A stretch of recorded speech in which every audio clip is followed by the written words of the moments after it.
جو قربانی کی عبادت ہے دین اسلام کے اندر جسے ہم بجا لاتے ہیں، اس کا تاریخی پس منظر کیا ہے؟ یہ کب سے رائج ہے؟ دو چیزیں ہیں، ایک تو ہے جو قربانی ہم کرتے ہیں جی جو عید الاضحیٰ کے موقع پر کرتے ہیں، جی تو یہ تو سرکار دو عالم صلی اللہ علیہ وآلہ وسلم کے زمانہ مبارکہ سے ہی ہے کہ آپ نے اس کا حکم دیا کہ سنت ابراہیمی کے طور پر قربانی کی جائے۔ جی اور ایک ہے بذات خود قربانی کی عبادت کہ اچھا، قربانی کرنا اللہ تعالیٰ کی عبادت کی ایک قسم ہے۔ صحیح، یہ جو قربانی ہے یہ ہمیشہ سے چلتی آ رہی ہے، یعنی اچھا، یہ حضرت آدم علیہ السلام کے زمانے سے چلتی آ رہی ہے۔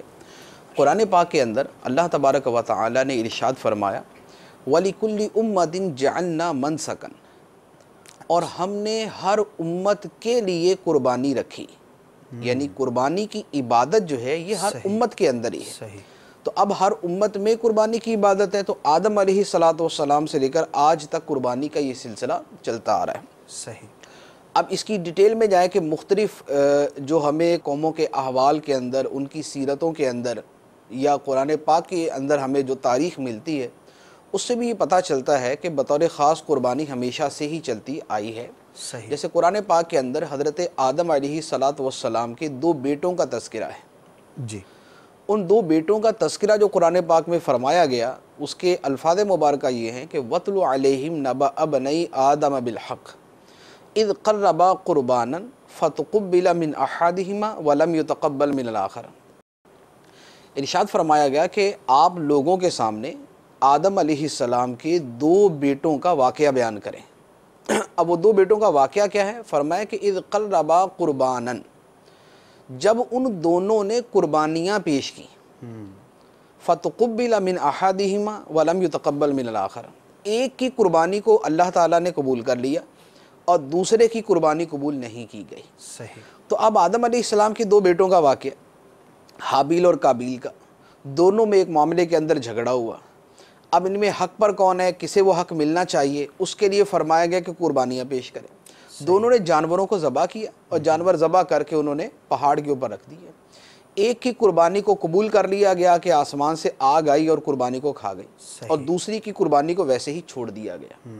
تو اب یہ واقعہ جو قرآن پاک کے اندر موجود ہے، یہ واقعہ بتاتا ہے کہ قربانی کرنا یہ حضرت آدم علیہ السلام کے زمانے سے چلتا آ رہا ہے۔ صحیح، صحیح، اچھا، اسی طرح اس کے بعد جب بنی اسرائیل کی ہم تاریخ دیکھتے ہیں، بنی اسرائیل کی تاریخ دیکھیں، اور یہ آج کل جو بائبل ملتی ہے اگر اس کو پڑھیں، میں نے بائبل کو کسی اور مقصد کے لیے مجھے پڑھنا تھا، میں نے اس کا مطالعہ کیا، تو آپ یوں سمجھیں کہ اسلام کے اندر اگر ایک قربانی ہے جی جیسے عید الاضحیٰ کی، ویسے تو بہت ساری ہیں، اس کی ہم آگے بات کریں گے، بنیادی طور پر ایک قربانی ہے، جی لیکن یہودیوں کے اندر ایک نہیں 20 قربانیاں تھیں۔ یعنی قربانی ان کے ہاں ایسی عبادت تھی کہ جو ان کے علماء کی ایک باقاعدہ ذمہ داری تھی کہ قربانی کی مختلف رسموں کو مختلف کفاروں کے اندر مختلف جرائم کے نتیجے میں قربانیاں کرنے کا حکم تھا۔ بڑی کثرت کے ساتھ ان کے جو فقہی ابواب ہیں بائبل کے، اس کے اندر بار بار قربانی کا تذکرہ آتا ہے۔ قربانی یہ کہ اس طرح قربانی کی جائے گی، ایسی قربانی ہوگی، فلاں قربانی کرے گا، فلاں ان کا ربی قربانی کے وقت موجود ہوگا، وہ یہ رسومات ادا کرے گا۔ تو یہ قربانی کا بڑی کثرت کے ساتھ تذکرہ بائبل کے اندر بھی موجود ہے۔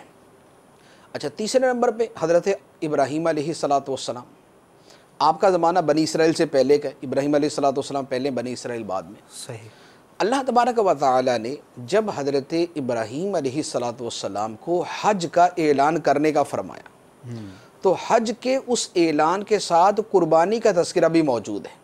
اچھا، چنانچہ قرآن پاک کے اندر یہ ہے وَأَذِّنْ فِي النَّاسِ بِالْحَجِّ، اور لوگوں کے اندر حج کا اعلان کر دو۔